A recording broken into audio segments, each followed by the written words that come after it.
Hi, it's a pleasure to be here in front of you to talk about how to manage time for preparation of NID along with your schools.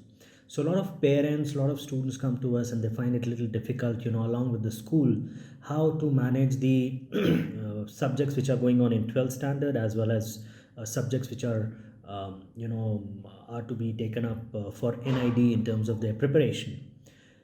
So there are certain things that we would like to recommend very strongly, especially to students who are in 12th standard. Because the major challenge that comes to these students is that by the time they come back from school, it is almost anything from 2 p.m. to 3 p.m., and then they need their a little bit of their own time. They have their lunch, and it's almost like 4:30. So basically the time that is left with you is from 4 p.m. to maybe 12 or till 1 in the night. uh, and in between you have to kind of do all the matrix where you'll have to prepare for your NID subjects, you'll have to prepare for your 12th standard, in between you will have your 12th examinations, and you might also have some coaching for your 12th subjects. So it is important that there is a proper balance between all of them so that we can really score well in 12th, which is important, as well as in NID competition examination. So in order to do that, there are two things that you need to understand. There are certain subjects which you feel are good and you have an interest and you feel like reading them more, and there are certain subjects which you are like kind of bored out of them and you really don't want to get into them. So my suggestion is that you must start with the subjects of your interest. Because when you do that, you develop that flow and you develop that concentration at a much faster level. And once you're into that concentration level, then over a period of time you should shift over to those subjects where you feel your interest is little low, which you feel is little difficult, but you of course can't ignore them because they're the part of your subject. Do them after you pick up a subject of your interest. Now you must understand that preparation of NID is not something like you have to deal with formulas, or you have to really mug up things, and you really have to kind of cramp things. It's a day to day observation based examination. You have to be vigilant, you have to be aware of what is happening around, you have to really know what's going on in the world, what design changes are coming up. I mean, be it, for example, railway stations are doing very well, they're very neat and clean. So, what kind of changes are coming up in terms of, memorizing them as a day to day observation? Or it could be a bus stand, it could be a public place, it could be a saloon, it could be a mall, it could be a street view, it could be a logo, anything, for that matter. So, you have to really uh, make your mind fertile in a way that you start absorbing things and you start questioning things, whether if I would have done this, if this thing would have been like this, what would have happened, or like that, what would have happened. So you start developing that reasoning, analytical skill, problem solving skill, all that will start becoming a part of your day to day observation, which is very important when it comes to NID as an examination.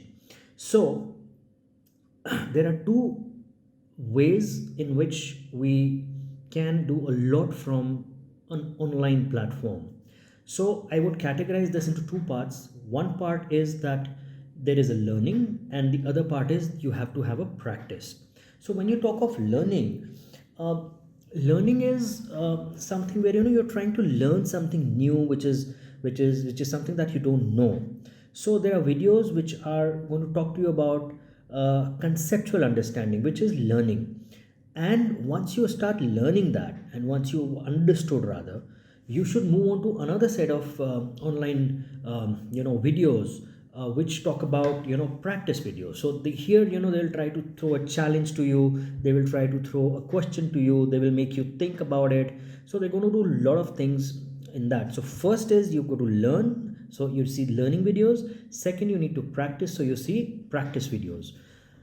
Once you have done these two, I think you'll be in a much better state to attempt your examination, because you will get a fairly good understanding of these two.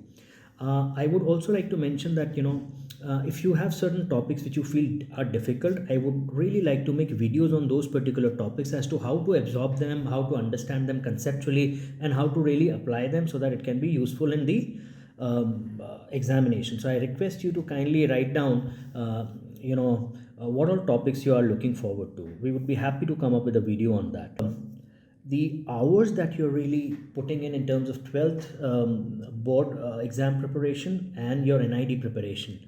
So broadly I would say, if you're in a belt of about preparation of about 12 months, which is with your 12th standard, I think ideally for NID exam you should give something like 4 hours a day on an average. Now this can again be categorized into three major parts.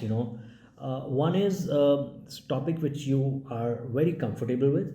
One is an average thing, you have some interest, you're able to do some, and the third one is in which you really is really a time consuming thing for you, basically. So something which interests you and you're able to cope up and you're able to do well should take lesser time. So I would say out of 4 hours you should be able to give 1 hour. Then the one which is little average for you should be given about 2 hours, and the one which is really difficult should be given about 3 hours. So and the breakup should not be like that, because these 3 hours that I'm saying you to work on, which is the difficult level, I think you should split this into maybe one hour in between, so that you don't lose the interest totally. And the remaining time, of course, you will have to manage for your 12th standard, which is very important. And when you prepare for this particular exam, design aptitude test, there are going to be continuous notes that you will have to make. Now I've seen a lot of students who make these notes and they keep compiling, and this becomes this bigger thing. That's another book which is ready with them. So I have a very strong observation.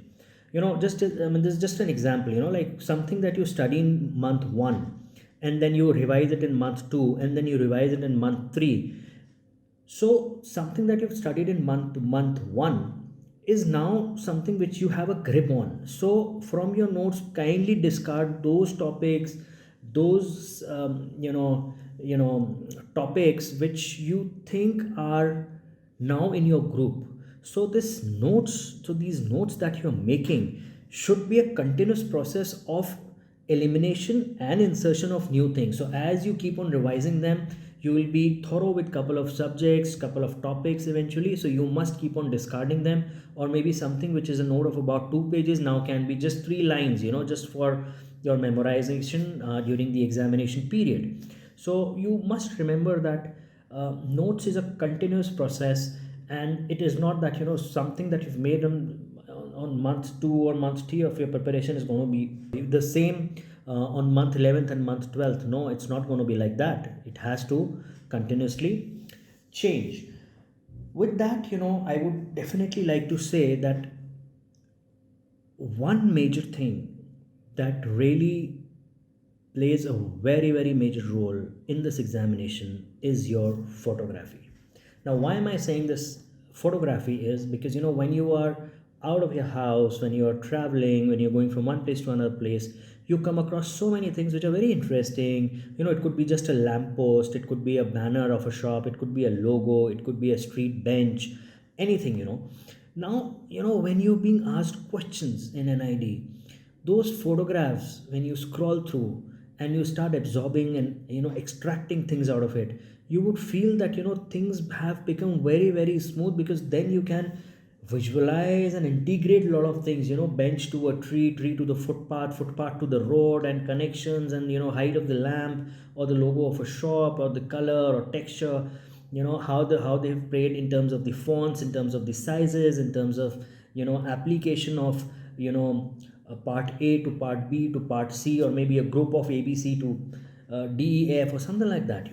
So you must take pictures, and then you can really start comparing and ask questions to yourself. You can sketch them up, you can think of doing a different logo for the same thing. Like for example, you come across a Airtel store or a Reliance store or a Raymond store, and you click a picture of the facade, and then you say that this banner that they have done should have been done this way. If the size and the fonts would have been bigger, it would have made a better impact. Or this is the best thing, if it was a small or bigger, wouldn't have made an impact. So you have to ask these questions to yourself, and I am going to make another video in which I'm going to talk about how this photography can really help you to develop a lot of skill for your competitive exam, not only for NID but for a lot of other design entrance examinations.